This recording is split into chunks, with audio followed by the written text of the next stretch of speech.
Steel से लेकर software तक, चाय से लेकर कारों तक, एक ऐसा नाम है जो भारत की औद्योगिक कहानी में हर जगह मौजूद है। जी हाँ, आज हम बात कर रहे हैं विशाल और प्रभावशाली टाटा समूह की।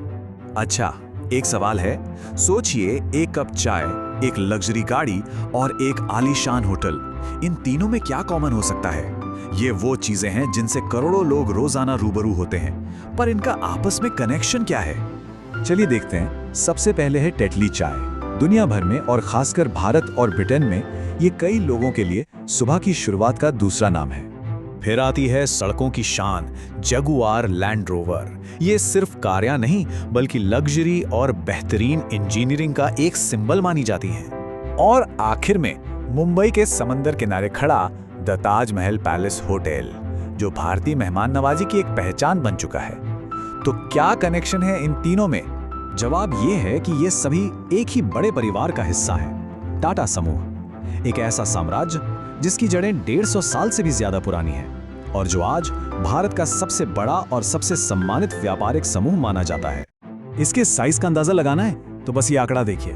2025 में इसका कुल रेवेन्यू 180 अरब अमेरिकी डॉलर था। पता है, ये कई छोटे देशों की जीडीपी से भी कहीं ज्यादा है।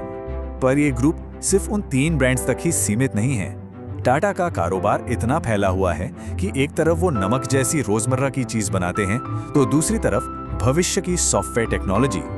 इस विशाल साम्राज्य की कहानी एक इंसान के सपनों से शुरू होती है, जमशेदजी टाटा। उन्होंने सिर्फ एक कंपनी नहीं बल्कि एक आधुनिक भारत की नींव रखने का सपना देखा था। जमशेदजी के 4 बड़े सपने थे जो टाटा साम्राज्य का ब्लूप्रिंट बने। पहला, भारत में एक स्टील कंपनी बनाना। दूसरा, एक वर्ल्ड क्लास होटल खोलना। तीसरा, एक टॉप का शिक्षण संस्थान बनाना। और चौथा, हाइड्रो इलेक्ट्रिक पावर विकसित करना। ये सिर्फ बिजनेस प्लान नहीं था, ये एक राष्ट्र के औद्योगिक भविष्य का विजन था। और ये सपना 20वीं सदी में हकीकत बना। JRD टाटा के नेतृत्व में ये ग्रुप सिर्फ बढ़ा ही नहीं बल्कि भारत के इंडस्ट्रियल डेवलपमेंट का एक बहुत जरूरी हिस्सा बन गया। इस दौर में टाटा ने, कह सकते हैं, भारत को पंख दिए। 1932 में टाटा एयरलाइंस के साथ, फिर 1945 में टाटा मोटर्स के साथ देश को पहियों पर चलाया और 1968 में TCS की स्थापना करके भारत को दुनिया के IT मैप पर ला खड़ा किया। हर कदम देश को आगे ले जाने वाला था। तो JRD टाटा की लीडरशिप का नतीजा क्या निकला? जबरदस्त ग्रोथ। जरा सोचिए, सिर्फ 50 सालों में ग्रुप की संपत्ति 101 मिलियन डॉलर से बढ़कर सीधे 5 अरब डॉलर हो गई।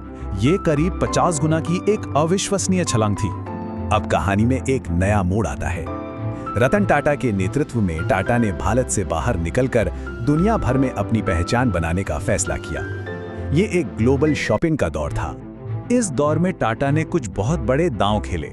2000 में ब्रिटिश चाय कंपनी टेटली को खरीदा, 2007 में यूरोपीय स्टील की दिग्गज कंपनी कोरस को और 2008 में ब्रिटेन की शान जैगुआर लैंड रोवर को। और फिर 2021 में एयर इंडिया की भावुक घर वापसी भी हुई।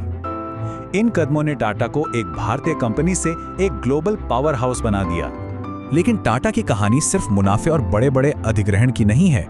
ये एक सिक्के के 2 पहलुओं की तरह है। एक तरफ है समाज को वापस देने की गहरी प्रतिबद्धता, तो दूसरी तरफ कुछ बेहद मुश्किल और विवादास्पद अध्याय भी हैं।